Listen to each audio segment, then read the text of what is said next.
इसमें दंगे कई जगह पे हुए हैं।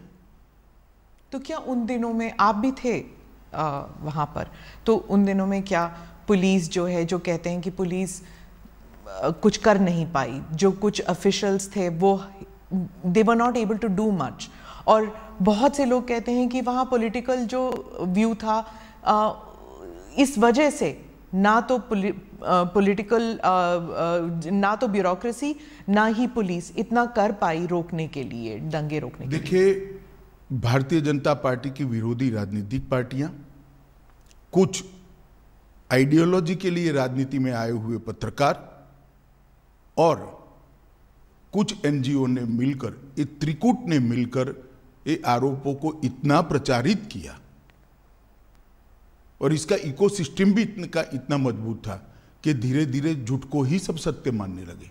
पर उस वक्त तो आपकी सरकार दिल्ली में भी थी और आपकी सरकार गुजरात में भी थी, तो फिर मीडिया को या फिर उन लोगों का नेटवर्क इतना स्ट्रांग कैसे था? हमारी सरकार का कभी भी मीडिया के काम में इंटरफेरेंस का दखल ही, मतलब हमारा एटीट्यूड ही नहीं है। ना उस वक्त करा था, ना आज कर रहे हैं। परंतु उस वक्त जो इकोसिस्टम बनी थी, वो इकोसिस्टम ने एक झूठ के पुलिंदे को इतना हवा बनाकर जनता के सामने खड़ा कर दिया कि इसकी इन्फ्लुएंस में सभी लोग थे, शायद कोर्टें भी होगी। अगर सत्य था तो फिर एसआईटी की क्या जरूरत थी? एसआईटी में आज मैं आपको सत्य बताता हूं, एसआईटी का ऑर्डर कोर्ट का नहीं था। एक एनजीओ ने एसआईटी की मांग करी,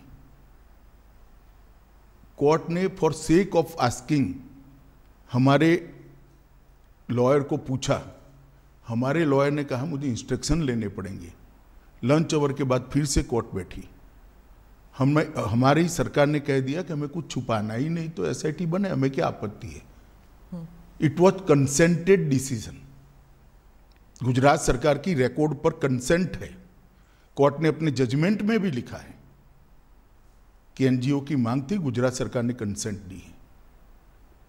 हम बहस कर सकते थे, मगर क्यों करें, क्योंकि हमें कुछ छिपाना ही नहीं था। आज जब जजमेंट आया है तब तय हो गया है कि जजमेंट में लिखा हुआ नाम मैं बोलता हूं, एक पुलिस अफसर का नाम दिया है, एक एनजीओ का नाम दिया है और कुछ पॉलिटिकल एलिमेंट्स का नाम दिया है। ये तीनों ने मिलकर जजमेंट के अंदर ये स्पष्ट कर दिया है कि सनसनी खड़ी करने के लिए झूठ बातों को फैलाया गया, झूठ बातों को आगे बढ़ाया गया और झूठे सबूत गढ़े गए।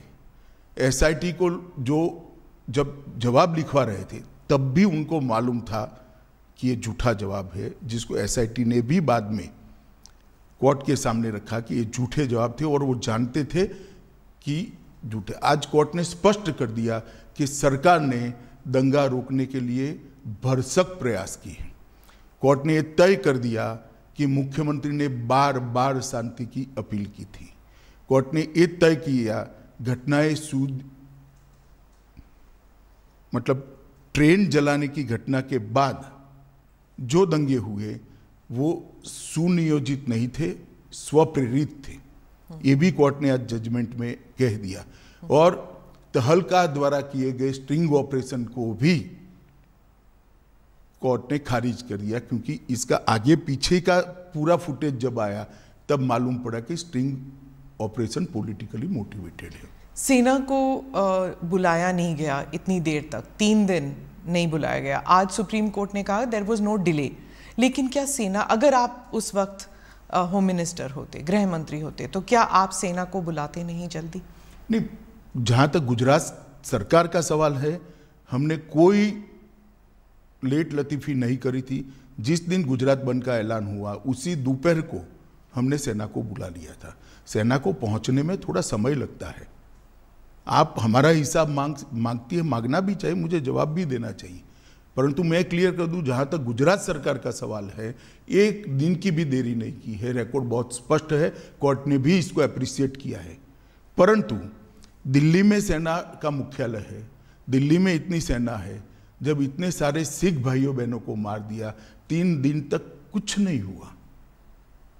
कितनी एसआईटी बनी? हमारी सरकार आने के बाद एसआईटी बनी। कितनी अरेस्ट हुई? इतने सालों तक सिख नरसंहार में विपक्ष की सरकारें रही, कभी अरेस्ट नहीं हुई। और वो लोग हम पर आरोप लगा रहे हैं पार्शियलिटी के। आप और मोदी जी दोनों कहते हैं कि इट वाज अ टैक्टिक या फिर कह दीजिए कंस्पिरेसी कि गुजरात को एक बुरा नाम देने के लिए कि ये एक दंगाई प्रदेश है और बीजेपी जो है एक दंगाई पार्टी है, और गुजरात 2002 के बाद वो टैग लग गया। क्या आप मानते?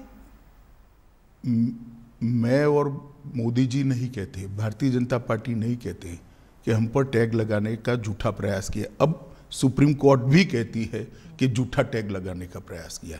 आप लोकतंत्र में संविधान को भी नहीं मानेंगे, सुप्रीम कोर्ट को भी नहीं मानेंगे। पॉलिटिकल स्टेटमेंट सच्चे या सुप्रीम कोर्ट का सब एविडेंस एप्रिशिएट कर कर लिया गया फैसला सच्चा, ये देश की जनता ने तय करना पड़ेगा। आप जैसे पत्रकारों ने भी तय करना पड़ेगा।